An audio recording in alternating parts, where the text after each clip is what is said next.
Et bonjour à toi, bienvenue dans les énergies de la pleine lune qui se forme dans le signe des poissons.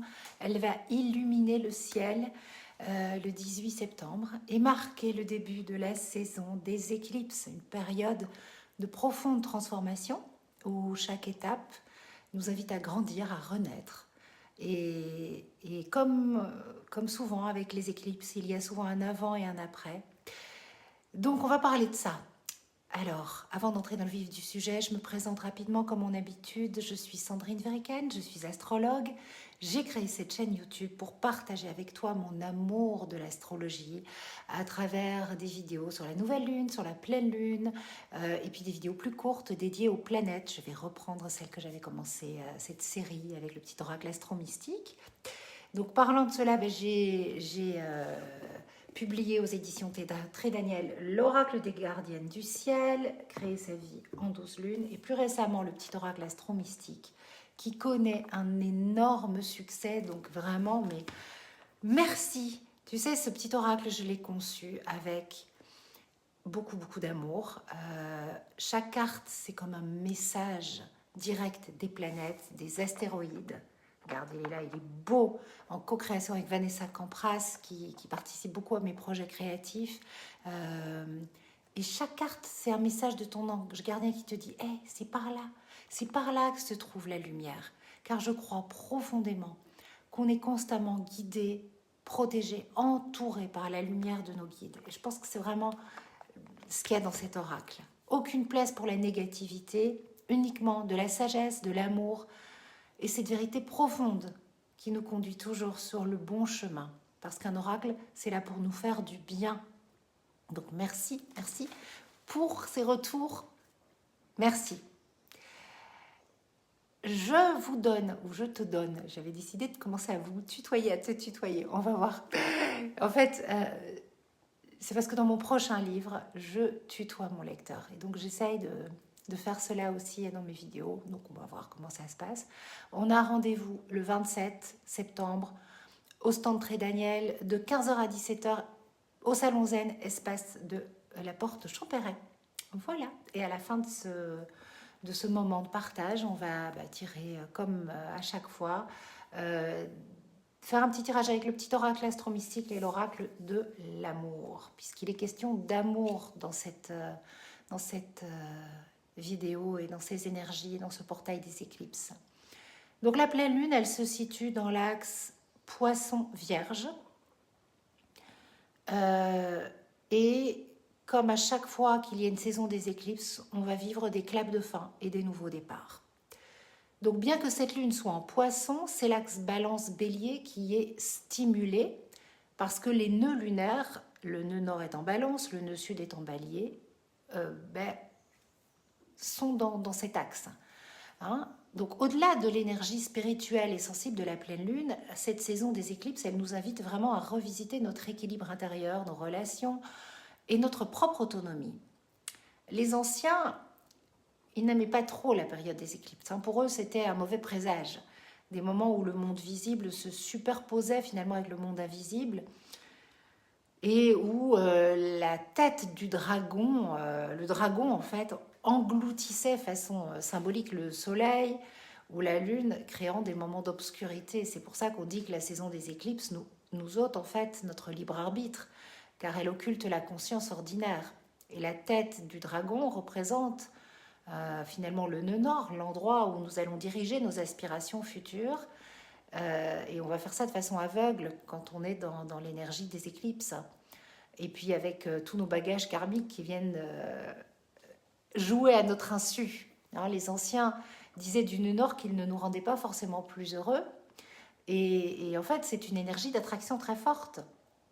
Dans un thème, le nœud nord, c'est nos expériences incontournables, celles de l'âme, tandis que le nœud sud, c'est une énergie aveugle, en lien avec nos mémoires, nos vies passées, un passé qui nous dépasse, comme le dit très joliment Charles Pépin. Mais c'est aussi un espace de grande sagesse spirituelle. Donc là, je vous dévoile un petit peu ce qui fera l'objet de mon prochain ouvrage à paraître aux éditions Très Daniel, toujours normalement le 7 novembre. Nous y travaillons avec beaucoup d'ardeur et j'ai hâte de pouvoir vous en dire plus. Concernant les éclipses, on va aller un petit peu plus loin. Donc, les éclipses, c'est des portails astrologiques où l'énergie s'intensifie pour nous pousser vers une transformation nécessaire. Voilà, je pense que c'est la bonne définition qu'on pourrait faire des éclipses. C'est une saison qui dure environ 36 jours et c'est des périodes que les anciens redoutaient parce qu'elles sont très intenses. Hein, les anciens astrologues observaient le ciel et ils remarquaient que il se passait des choses un petit peu fortes, mort d'un roi, naissance d'un roi. Et aujourd'hui, c'est vraiment début de cycle et fin de cycle. Donc, dans cet axe bélier-balance, ça vient nous faire travailler sur nos relations, notre dépendance, notre propre capacité d'affirmation. Et je pense que sincèrement, le meilleur moyen de voir quel est l'impact personnel de cette saison des éclipses pour toi, c'est de le faire en fonction de ton ascendant avec le système des maisons entières, car c'est vraiment le plus précis, c'est celui finalement des astrologues hellénistiques, et ça va te permettre de voir ce qui se joue.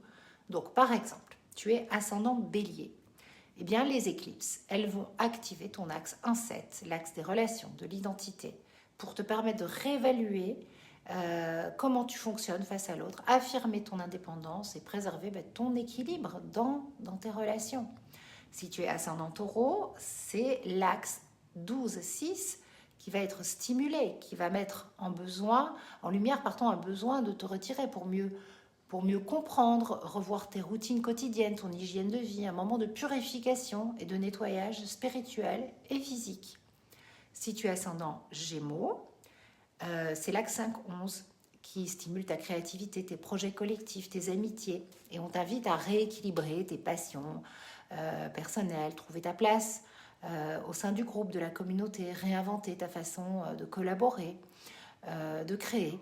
Et si tu es ascendant Cancer, c'est 4-10 qui vient mettre l'accent sur la maison, la carrière, avec des changements significatifs qui peuvent survenir dans ta vie familiale, dans ta vie professionnelle, parce qu'en fait, il faut redéfinir tes bases émotionnelles et puis ta place dans le monde et puis là où tu te situes dans ton énergie intérieure.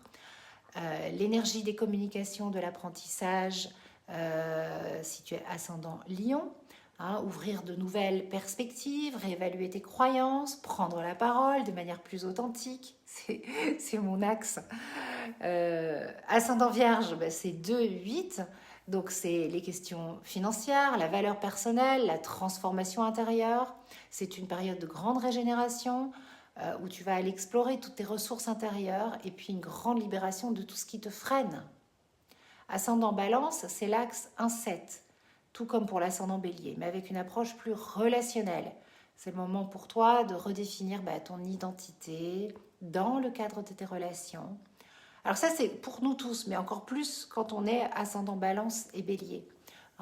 Et donc, tes besoins avec ceux des autres. Ascendant Scorpion, les éclipses, elles se produisent dans l'axe 12-6, comme pour l'ascendant Taureau, mais avec une intensité marquée, pour plonger, je pense, dans les profondeurs de ton subconscient et te libérer de tous les vieux schémas.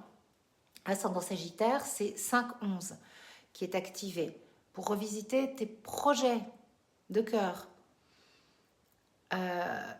Voir bien sûr du côté des groupes, des amitiés, aligner tes rêves avec tes projets et des actions concrètes. Ascendant Capricorne, c'est 4-10, c'est restructurer ta vie personnelle, professionnelle. Il peut y avoir des grands changements dans ta lignée, dans ton histoire familiale, concernant ton foyer ou ta carrière. Ascendant Verseau, c'est 3-9, c'est élargir tes horizons, te lancer peut-être, pourquoi pas, dans des nouvelles études, des voyages, autant physiques que spirituels, des changements avec les frères et sœurs. Et ascendant Poisson, axe 2-8, travailler sur ton rapport à l'abondance, ta transformation personnelle, un moment de profonde régénération et d'évolution intérieure. Voilà, si ça te parle, je t'invite vraiment à creuser ce système des maisons entières, ça marche vraiment bien. Alors, cette pleine lune, quand on regarde la carte du ciel, il y a un magnifique cerf-volant. Le cerf-volant en astrologie, c'est une figure d'harmonie, d'équilibre, avec un potentiel de transformation positif. Le soleil et la lune forment un axe qui t'invite à équilibrer tes besoins émotionnels avec tes responsabilités terrestres. Et la Lune et Neptune, qui sont au sommet du cerf-volant, en conjonction, apportent une dimension spirituelle très puissante à cette pleine Lune. Hein, finalement, l'énergie neptunienne, c'est une énergie qui peut à la fois nous engloutir dans des eaux profondes, mystiques, avec des révélations, des épiphanies créatives, mais elle peut aussi nous plonger dans quelque chose de très flottant. Mais comme c'est au sextile de Pluton en Capricorne et d'Uranus en Taureau, on est quand même sur l'idée d'une transformation spirituelle profonde avec un renouveau positif. Donc en gros, on abandonne les vieux schémas. Alors dans l'ombre de cette pleine lune, ou dans la lumière, hein, il y a Junon en balance, proche de la lune noire et surtout du nœud sud. C'est là où ça va se jouer à travers nous et malgré nous. Hein, Junon, elle doit s'épouser elle-même avant de s'unir à l'autre, et Lilith, elle représente finalement cet aspect de nous qui veut s'affranchir, qui refuse de se soumettre.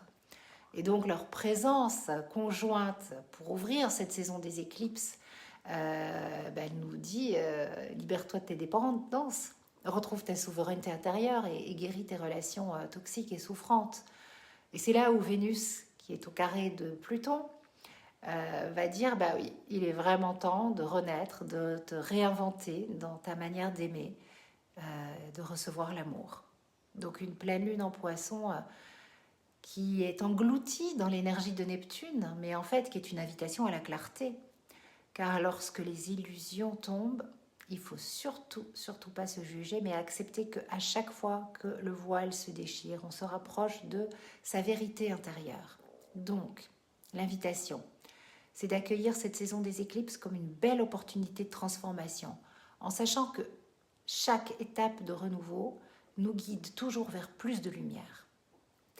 Et pour conclure cette vidéo, je dirais que cette saison des éclipses, elle nous permet de nous pencher sur la toxicité dans nos relations. Car quand on y réfléchit, qu'est-ce qui se cache derrière cette toxicité? En fait, il n'y a qu'une seule chose, c'est la peur. La peur d'être abandonné, rejeté, dénigré, trahi, ou encore pas à la hauteur. Il n'y a rien de plus toxique que la peur. Et on s'y accroche car on croit qu'elle nous protège.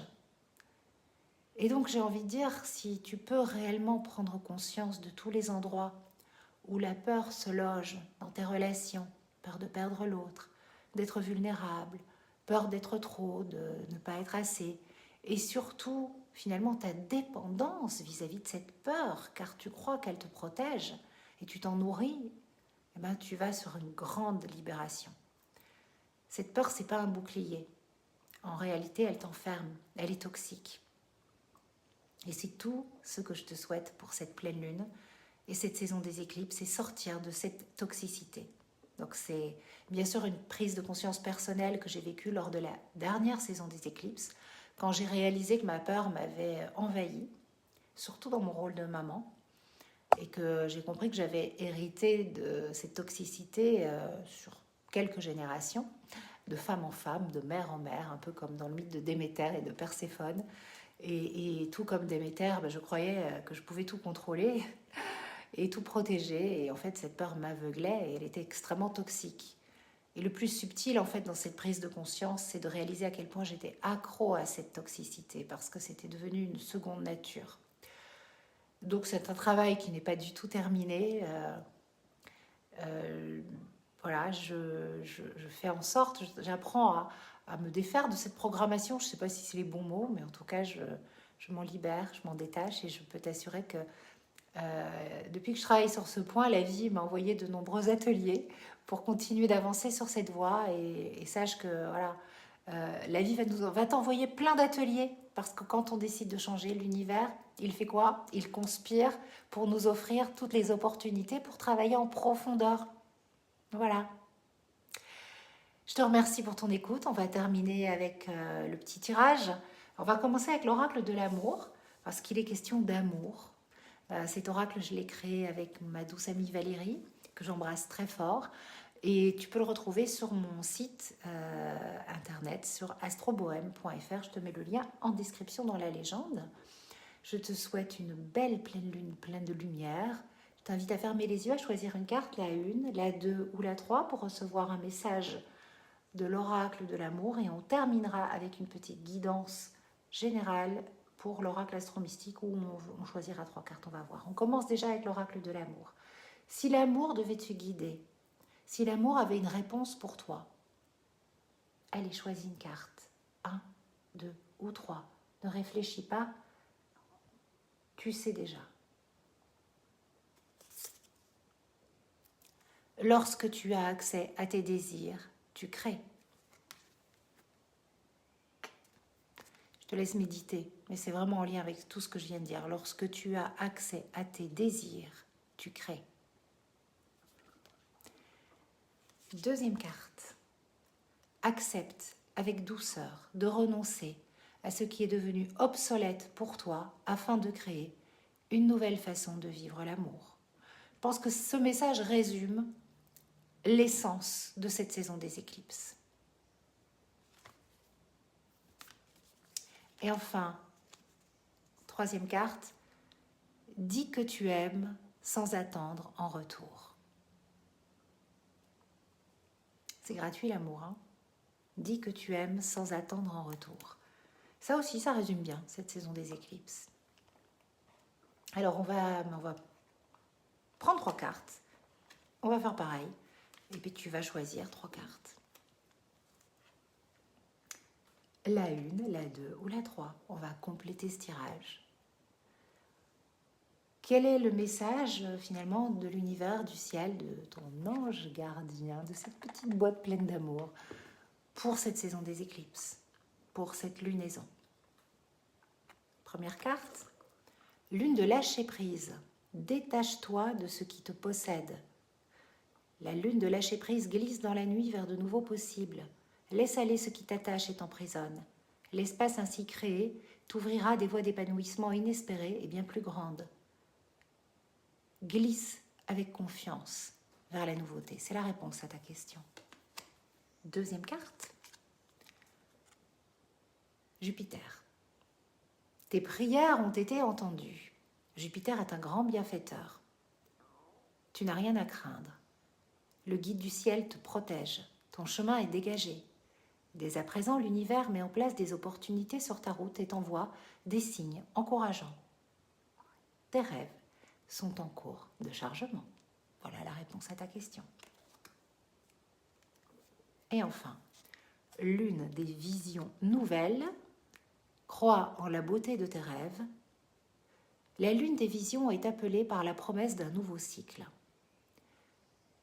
Je m'installe dans cette dynamique positive de visualisation créative de mon futur.